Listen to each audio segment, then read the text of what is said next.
நீங்கள் பார்த்துக் கொண்டிருப்பது உங்கள் விஜய்.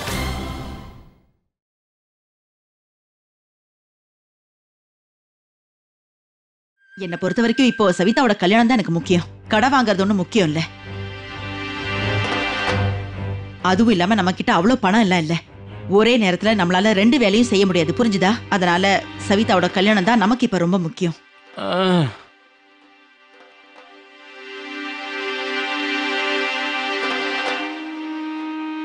அம்மா, நீங்க ஒரு தடவை யோசிச்சு பாருங்களேன். ஏன்னா நான் என்ன நினைக்கிறேன்னா, இத பத்தி சூரியன்கிட்ட ஒரு தடவை பேசலாமே. கொஞ்சம் எனக்கு தெரிஞ்ச அவரு இந்த பிரச்சனைக்கு ஒரு நல்ல தீர்வா சொல்லுவார்ல. விக்ரம், என்னாச்சு? ஏதாவது பிரச்சனையா? அண்ணா, கடவுளே, ஒரு வழியா எனக்கு உதவி பண்ணிட்டியே. சரியான நேரத்துக்கு தான் இவர் அனுப்பியிருக்கீங்க. இவரை பார்க்கும்போது கண்டிப்பா என்னோட பிரச்சனை தீந்துரும் தான் எனக்கு தோணுது. அப்படியே நடக்கணும். இந்த வீட்டுல எங்க யாருக்கும் எந்த பிரச்சனையுமே கிடையாது.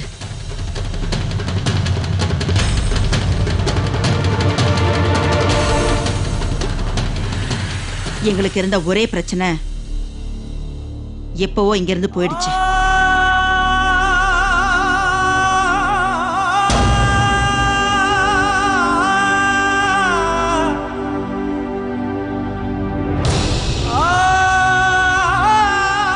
இப்ப நீ எதுக்கு இங்க வந்திருக்க? அம்மா, அது நான் மார்க்கெட்ல இருந்து சில பொருள்லாம் வாங்கிட்டு வந்தேன். அது வெளியே இருக்கு. அது நான் ஸ்டோர் ரூம்ல வைக்கணுமே.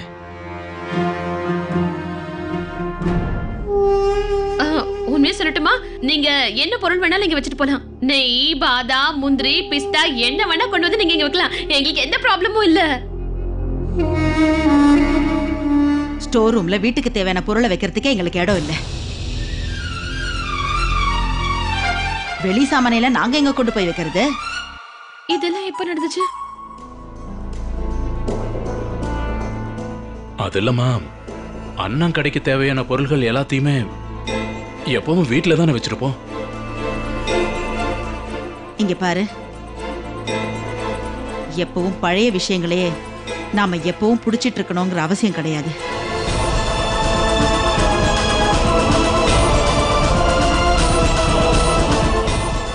ஏற்கனவே இந்த வீட்டுல நிறைய விஷயங்கள் மாறிடுச்சு.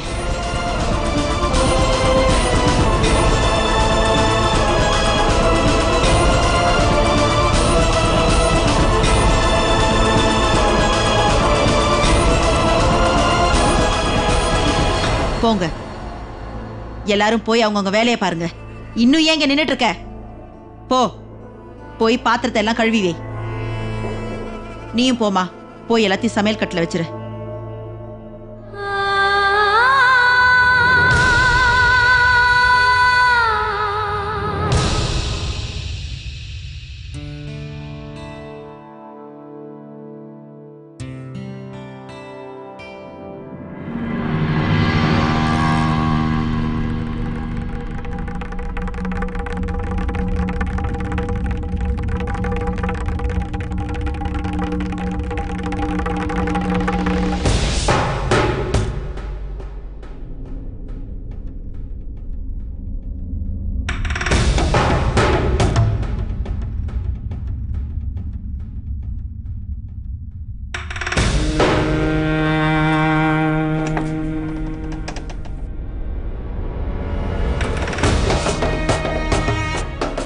என்னங்க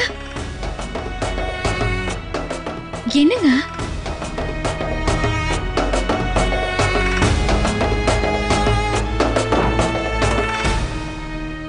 என்னங்க, நீங்க கடையில் இருக்கிற பொருள் எல்லாம் ஏன் இங்க எடுத்துட்டு வந்திருக்கீங்க? உங்க அம்மா நேத்து நடந்த விஷயத்தினால இன்னும் கோவமா இருக்காங்களா என்ன?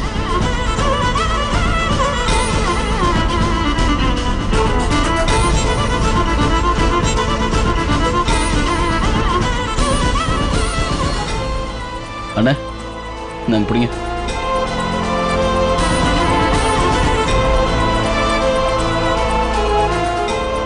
என்னங்க, இந்த பொரியல கடுகு அப்புறம் ஜீரகமும் போடணுமா என்ன?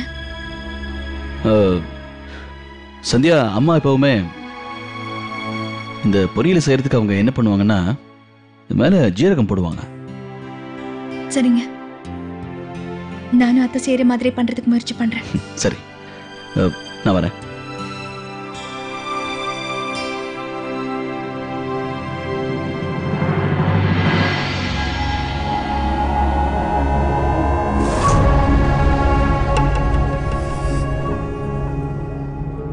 பிரீத்தி, மோகன், நீ ஆபீஸ்க்கு போறேன்னு கிளம்புன, அதுக்குள்ள வந்துட்ட? பிரீத்தி, அது வந்து போறதுக்கு முன்னாடி எனக்கு ஒரு ஐடியா வந்தது, அதான் உங்ககிட்ட சொல்லணும்னு வந்தேன். மோகன், அப்படி என்ன யோசனை வந்தது? இதுக்காக கிளம்பிட்டு திரும்ப நீ வீட்டுக்குள்ள வந்திருக்க? அது வந்து விக்ரமண்ணா அந்த கடையை பத்தி பேசிட்டு இருந்தாரு, ஞாபகம் இருக்கா? அந்த கடை அதை நம்ம பாக்குறதே நல்லது. மோகன், நம்ம எப்படி வாங்குறது? அப்புறம் மோகன், இப்பதானே அத்தை அந்த கடையை வாங்க வேண்டாம் அது இதுன்னு சொன்னாங்க. அம்மா கிட்ட என்ன பேசணும், அம்மாவை எப்படி சமாளிக்கணுங்கிறத நீ பாத்துக்க. நான் சொல்றத கேளு. சூர்யா அண்ணனுக்கும் விக்ரமண்ணனுக்கும் ஒவ்வொரு கடை இருக்கு. 2 பேரும் செட்டில், நல்லா சம்பாதிக்கிறாங்க. பாக்கி இருக்கிறது நான் மட்டும்தான். உனக்கு தான் தெரியும்ல எனக்கு இன்கம் எவ்வளவு கம்மின்னு. ஒருவேளை அந்த கடை நமக்கு கிடைச்சா நமக்கு ஒரு இன்கம் வரும்ல, அப்ப நம்ம லைஃப்க்கு ஒரு ஆதாரம் கிடைக்கும். நான் என்ன சொல்ல வரேன்னு புரிஞ்சுக்க. எனக்கு நல்லா புரியுது. உண்மையிலேயே நீ சொல்றது எல்லாமே சரிதான். இன்ஃபேக்ட் நியாயமான விஷயம். சரி, நீ சொல்ற மாதிரியே அந்த கடையை நம்ம வாங்கிட்டோம்னு வச்சுக்கோ. அதையும் ஒருவேளை ஒத்துக்கிட்டாங்கன்னு வச்சுக்கலாம். ஆனா ஆனா அந்த கடையை வாங்கி இப்ப நம்ம என்ன பண்ண போறோம்? கல்யாணத்துக்கு முன்னாடி நீ என்ன பண்ணிக்கிட்டு இருந்த?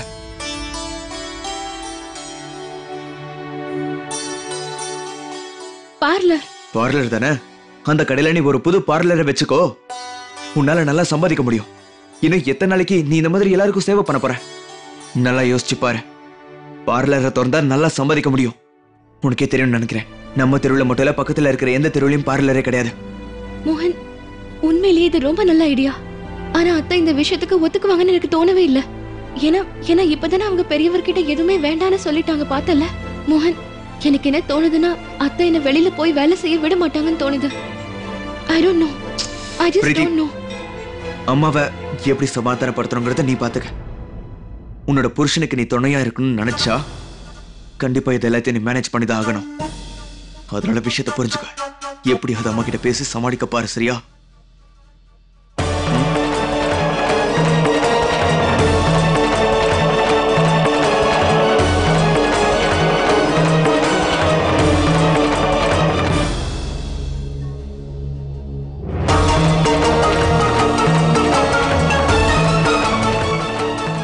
இதெல்லாத்தையும் கட் பண்ணிட்டேன்.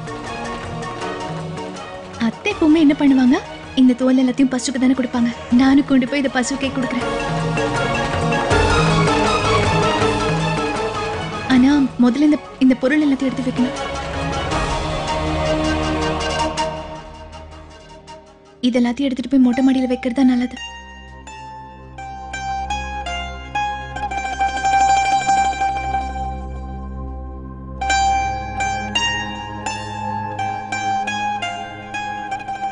இந்த நெய் டப்பாவையும் மற்ற பொருள் எல்லாத்தையும் மொட்டை மாடியிலே வைக்கிறேன்.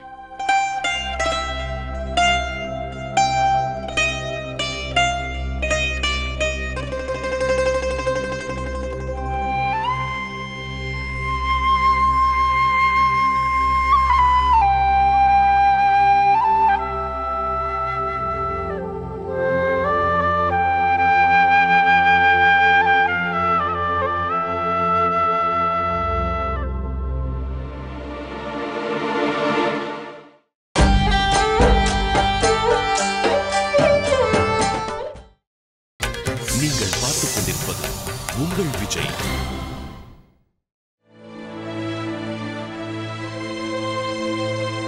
என்னங்க, நான் ஒரு விஷயம் சொல்லட்டுமா? உண்மையிலே இது ரொம்ப ரொம்ப நல்ல வாய்ப்புங்க. வியாபாரத்தை நம்ம பெருசுபடுத்திக்கணும். நீங்களே பாத்தீங்கல்ல, அத்தை உங்க அண்ணனை அந்த கடையை விட்டு துரத்திட்டாங்க. அந்த டப்பாவை வைக்க தானே அவர் அங்க வந்தாரு. ஆனா அதை கூட வைக்க விடாம அனுப்பிட்டாங்க. நாளைக்கே ஒருவேளை நமக்கு இந்த நிலைமை வந்துச்சுன்னா என்ன பண்றது? நம்ம கடை வியாபாரம் நல்லபடியா நடக்கணும். அப்பதான் நம்ம யார்கிட்டயும் கேள்வி வாங்க வேண்டிய அவசியம் இருக்காது. அதை முதல்ல புரிஞ்சுக்கோங்க. கடவுளே, எப்படியாவது நீதான்ப்பா எங்களுக்கு உதவி பண்ணணும். என்னவாது பண்ணி அந்த கடை எங்க கைக்கு வர மாதிரி பண்ணணுப்பா. எப்படியாவது பண்ணுப்பா, உனக்கு தேவை வைக்கிறப்பா. நீ கும்பிடுற அந்த கடவுள் தான் வந்து எல்லாத்தையுமே சரி பண்ணணும்ல. சரி, நீ ஒரு வேலை பண்ணு. நீ கும்பிடுற கடவுள்கிட்ட சொல்லு, 2-3 மூட்டையில நம்ம வீட்டுக்கு பணத்தை அனுப்ப சொல்லு. அதை வச்சு நம்ம இந்த பக்கத்துல இருக்கிற கடை வாங்கிடலாம். ஏய், அங்க என்ன பாக்குற? கடை வாங்குறத பத்தி நான் அப்ப இருந்து பேசிட்டு இருக்கேன். நீ என்ன வெங்காயம் வாங்குறத நினைச்சிட்டியா? நாம கடை வாங்கணும்னு நினைக்கிறோம், புரியுதா உனக்கு? அதுக்கு கட்டு கட்டா பணத்தை கொடுக்கணும். எத்தனை நோட்டு கட்டு கொடுக்க வேண்டியிருக்கும் தெரியுமா? அது எங்க இருந்து வரும்? ஐயோ, உங்ககிட்ட மூளையே இல்லங்கிற விஷயத்தை நீங்க அடிக்கடி நிரூபிக்கிறீங்க. கொஞ்சமாவது என்ன மாதிரி யோசிக்க பாருங்க. எல்லா பிரச்சனைக்கும் ஒரு தீர்வு இருக்கும் இல்லங்க. இப்ப நம்ம பிரச்சனைக்கு ஒரு நல்ல தீர்வு கிடைச்சிருக்கு. என்னங்க, இப்ப நம்ம பிரச்சனைக்கான தீர்வு அங்க இருக்குங்க. அது அந்த செவத்துக்கு பின்னாடிங்க. இந்த செவத்துக்கு பின்னாடி பணம் ஏதாவது ஒளிச்சு வச்சிருக்கியா? ஐயோ இல்லங்க, நான் உங்களோட அண்ணனை பத்தி தாங்க பேசிட்டு இருக்கேன். ஐயோ, உங்க அண்ணன் நீங்க கேட்டு உதவி பண்ணாம இருப்பாரா? எனக்கு நான் உங்களுக்கு ஒரு விஷயம் சொல்லட்டுமா? நான் அவரோட கண்ணுல பாத்திருக்கேன். அவருக்கு உங்க மேல நிறைய பாசம் இருக்கு. ஏற்கனவே நமக்கு நிறைய உதவி பண்ணிருக்காருல, அதனால அவர் எப்பவும் உங்களுக்கு உதவி பண்ணுவாருங்க. அப்புறம் நான் ஒரு விஷயம் சொல்லட்டுமாங்க? நீங்க ராமர் லக்ஷ்மணன் மாதிரி. லக்ஷ்மணன் ஒரு பிரச்சனையில இருக்கும்போது ராமர் வந்து உதவி பண்ண மாட்டாரா?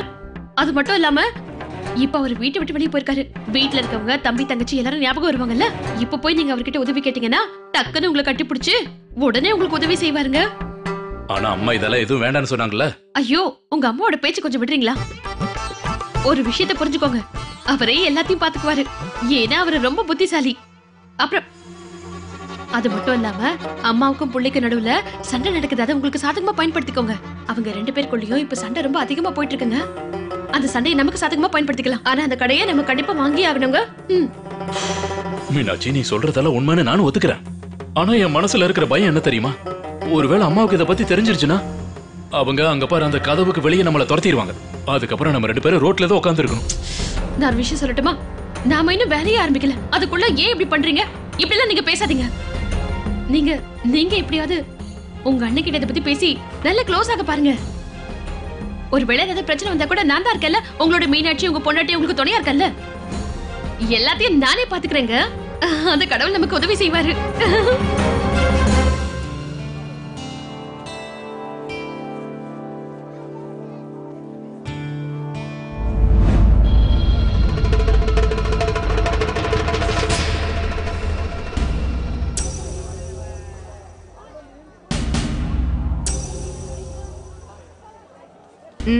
காய்ச்சலா?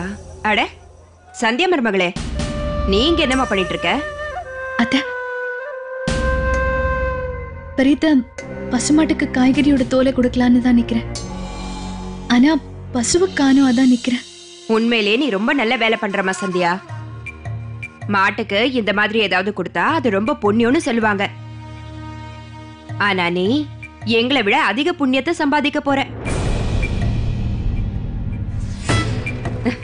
ஏன்னா இந்த தோலோட சேர்த்து பாதி காயையும் பசுமாட்டுக்கு கொடுக்க போறல. அதோட நல்லா வெட்டி வேற கொடுக்கற. இன்னும் சின்னதா வெட்டி இருக்க வேண்டியதானே? ஆமா, எவ்வளவு காய்கறி வாங்கின? 2 பேருக்கு தானே சமைக்கிற? பெரியத்த 2 கிலோ. 2 கிலோவா? இத பாருங்கம்மா, சந்தியா மருமக இத பார்த்து தோலுங்கிறா.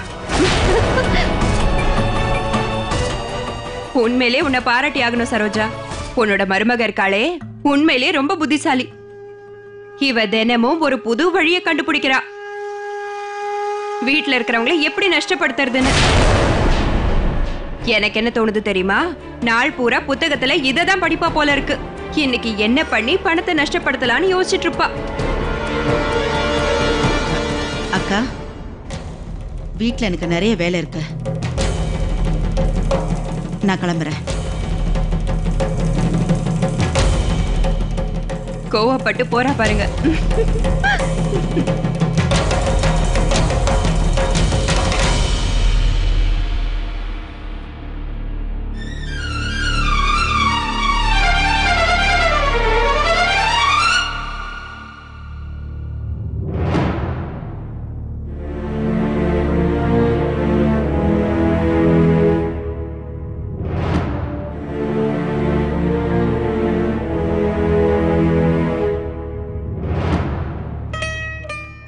கண்ணா, இதோ இப்ப வந்துடுறேன்.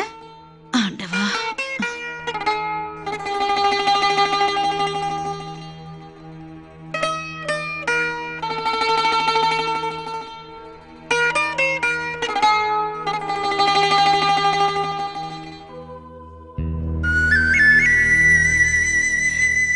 என்னடா இதோ நான் வந்துட்டேன். அப்பா அத்தை ஆ, இந்தாங்க கொடு. தண்ணி. இரு இரு இரு நான் தரேன். இந்த அத்தை அது வந்து என்னோட ஃப்ரெண்டு ஒருத்தி இருக்கா அத்தை. அவ ஒரு பியூட்டி பார்லர் வச்சு நடத்திட்டு இருக்கா. அவ எனக்கு ஃபோன் பண்ணிருந்தா. அது அவ என்ன சொன்னான்னா, வேலை அவளுக்கு ரொம்ப அதிகமாயிட்டதுனால அவளால தனியா அதெல்லாம் பாத்துக்க முடியலையா.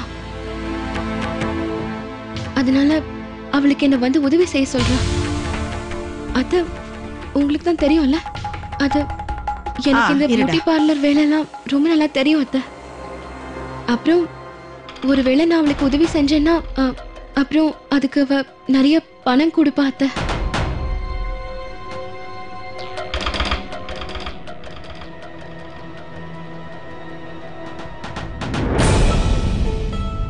இங்க பாருமா, உனக்கு பியூட்டி பார்லர் வேலையெல்லாம் நல்லா தெரியும், எனக்கும் தெரியும். உன்னால அந்த வேலையெல்லாம் நல்லபடியா செய்யவும் முடியும். ஆனா இப்ப நீ கர்ப்பமா இருக்க. இந்த மாதிரி நிலைமையில நீ வெளியே போய் வேலை செஞ்சா நல்லா இருக்காது. இந்த வீட்டுல சாப்பாட்டுக்கு எந்த குறையும் இல்ல. அதனால என் வீட்டு மருமகளுக்கு வெளியே போய் கஷ்டப்பட வேண்டிய அவசியம் இல்ல. அத்தை அது வந்து நான் என்ன யோசிக்கிறேன்னா, நானும் கொஞ்சம் பணம் சம்பாதிச்சேன்னா அவருக்கு கொஞ்சம் உதவியா இருக்கும்ல அத்தை. அதான் பிரீத்தி, இந்த மாதிரி உதவி செய்யறதுல லாபத்தை விட அதிகமா நஷ்டம்தான் ஏற்படும். நீயும் நல்ல படிச்ச பொண்ணு தானே, அப்படி இருந்தும் ஏன் இப்படி எல்லாம் பேசுற? கர்ப்பமா இருக்கிற பொண்ணு இந்த மாதிரி வேலையெல்லாம் செய்யணும்னு நினைச்சா அதால உனக்கு தான் நஷ்டம் ஏற்படும். அப்புறம் அடுத்தவங்க கிட்ட நீ வேலை செய்யறதை என்னால அனுமதிக்க முடியாது. இருடா கண்ணா, நான் கொடுக்கறேன். அத்தை ஒருவேளை நான் வெளியில போய் வேலை செய்யறதுல உங்களுக்கு விருப்பம் இல்லைன்னா அப்போ நானே சொந்தமா ஒரு கடை ஓபன் பண்றேன்.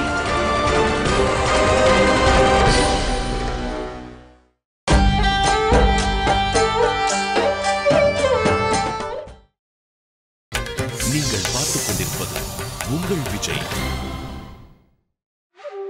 அத்தை உங்களுக்கு தான் தெரியும்ல அத்தை, இவருக்கும் அதிகமா சம்பளம் கிடைக்கிறது இல்ல. அதனாலதான் நான் இவருக்கு கொஞ்சம் உதவி பண்ணா நல்லா இருக்கும்னு நினைச்சேன். அது மட்டும் இல்ல, பார்லர் வேலையை தவிர எனக்கு வேற எந்த வேலையும் தெரியாது அத்தை. அப்புறம் அத்தை மீனாக்காவும் கூட தானே புடவை கடைக்கு போய் சின்னவருக்கு அவங்களால முடிஞ்ச உதவியை செய்யறாங்கல்ல. அப்புறம் அத்தை இந்த வேலையை நானே ஆரம்பிச்சேன்னா எனக்கு எந்த பிரஷருமே இருக்காது. எப்ப வேணும்னாலும் நான் வேலைக்கு போய்க்கலாம். அப்புறம் என்னால முடியலன்னா வீட்டுல இருந்துக்கலாம். அத்தை இன்னைக்கு காலையில சின்னவர் வேற வந்து உங்ககிட்ட அந்த கடையை பத்தி சொன்னார்ல அத்தை. அதான் நான் என்ன யோசிக்கிறேன்னா, நானும் அதே மாதிரி ஒரு கடையை எடுத்து அங்க பார்லர் வேலையை ஆரம்பிக்கலாம்னு நினைக்கிறேன். அப்புறம் பிள்ளையார் கோயில் தெருவுல எந்த பார்லருமே இல்ல அத்தை. ஒரு நல்ல வேலை இருந்தா அத்தை கையில கொஞ்சம் பணமும் வரும் இல்ல அத்தை. அப்புறம் சவிதாவோட அடுத்த ராக்கி பண்டிகைக்கு நீங்க மறைஞ்சு வந்து எனக்கு உதவி பண்ண வேண்டிய அவசியம் இருக்காது. அதனாலதான் சொல்றேன் அத்தை, நீங்க வந்து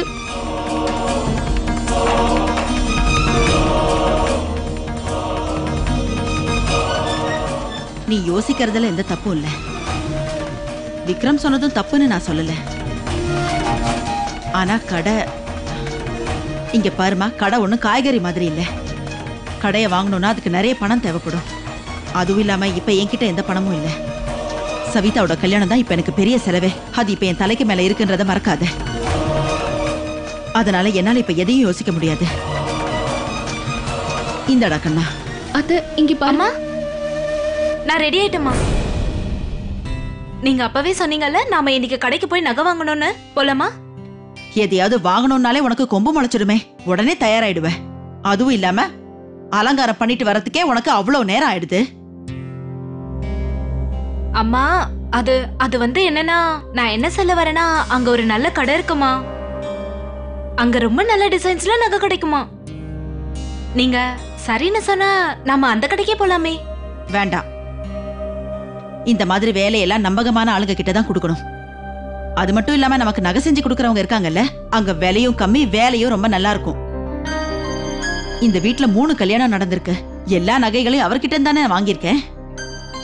இப்பவும் நம்ம அங்கேயே போய் வாங்கலாம். இது வரைக்கும் வாங்கின நகையெல்லாம் அவ்வளவு நல்லா இருக்கு. நானும் முடிவு பண்ணிட்டேன். பேசாம அவனோட கல்யாணத்துக்கு அவர்கிட்டயே போய் நகையை வாங்கிடலாம். இந்தப்பா, நீ சாப்பிடு. அம்மா, அதுக்கு இல்ல, நீங்க சொல்றதெல்லாம் உண்மைதான். ஆனா அது என்னன்னா 50 வருஷம் பழைய டிசைன் தான் அங்க இருக்கும். அந்த டிசைன்ஸ்லாம் எனக்கு பிடிக்கல. அம்மா, நீங்க எனக்காக ஒரு பொருளை வாங்க போறீங்க, அத எனக்கு பிடிச்ச மாதிரி வாங்கி கொடுக்கலாம்ல. நீங்களே பாருங்க, நீங்க எவ்வளவு நகையை வாங்க போறீங்க. ஒண்ணு கூட எனக்கு பிடிக்கலன்னா அதெல்லாம் யாருக்கு பயன்பட போகுது? அதெல்லாம் பழைய காலத்து நகைய வேற இருக்கும். போதும் சவிதா, நானும் பழைய காலத்தை சேர்ந்தவ தானே. போ போய் இப்ப இருக்கிற அம்மாவை மாத்தி இந்த காலத்துக்கு ஏத்த மாதிரி ஒரு அம்மாவை கொண்டு வா. ஏன் இந்த மாதிரி எல்லாம் பேசுறீங்க? அம்மாவெல்லாம் நம்ம மாத்த முடியுமா? என்னோட அம்மா எல்லாரை விடவே நல்லவங்க. அப்புறம் நான் எங்க அம்மாவுக்கு ஒரே பொண்ணு. முதல்ல நீ கையெடு. மீனாட்சி மாதிரி இனிமே என்கிட்ட நடந்துக்காத. சரிங்கம்மா, எனக்கும் வேணாம், உங்களுக்கும் வேணாம். ஒரு வேலை பண்ணலாம். முதல்ல நான் சொல்ற கடைக்கு போலாம். ஒருவேளை அங்க இருக்க நகைங்க உங்களுக்கு பிடிக்கலனா அதுக்கப்புறம் நீங்க எங்க சொல்றீங்களோ அந்த கடைக்கே போயிடலாம். என்ன சொல்றடா தம்பி? இப்ப கண்ணன் தான் வந்து சொல்லணும். பாட்டி, அத்தை சொல்றதுதான் சரின்னு சொல்லணும். அவன்கிட்ட ஏன் கேக்குற? அம்மா, நகையை பாக்குறதுக்கு பணம் தான் கட்ட வேண்டாம்ல. தயவு செஞ்சு என் கூட வாங்கம்மா, எனக்காக வாங்க. அதுவும் இல்லாம இன்னும் எத்தனை நாள் இந்த வீட்ல இருக்க போறேன்னு தெரியல. அப்புறம் சரி சரி, புலம்பாத. மீனாட்சி மாதிரி நடந்துக்காத. கூட்டிட்டு போறேன். ஆனா ஒரு விஷயத்த மறந்துடாத. ஒருவேளை நகை எதுவும் பிடிக்கலனா அப்புறம் நீ சொல்றது எதுவும் நான் கேட்க மாட்டேன். கண்டிப்பாமா, வாங்க போலாம். இப்ப வந்துடுறேன் கண்ணா. பிரீத்தி, நீ கண்ணனை பாத்துக்கோ, சரியா? ஏந்திரி, கிளம்பி போலாம். ஆண்டவா ராமா, போ. எவ்வளவோ கஷ்டப்பட்டு பேசியாச்சு. ஒரு கதை வேற சொன்னேன். அத்தை எப்படியாவது ஒத்துக்குவாங்கன்னு நினைச்சேன். ஆனா சவிதா கரெக்டா வந்து அவங்கள கூட்டிட்டு போயிட்டாலே. இப்ப என்னதான் பண்றது?